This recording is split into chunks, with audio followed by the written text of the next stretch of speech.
سلام. ما ستایی تصمیم گرفتیم از اصفهان بریم رشت.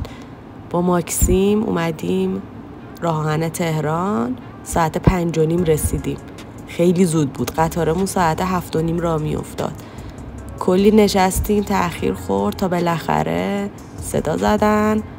با یه عالمه تینیجر مسافر بودیم.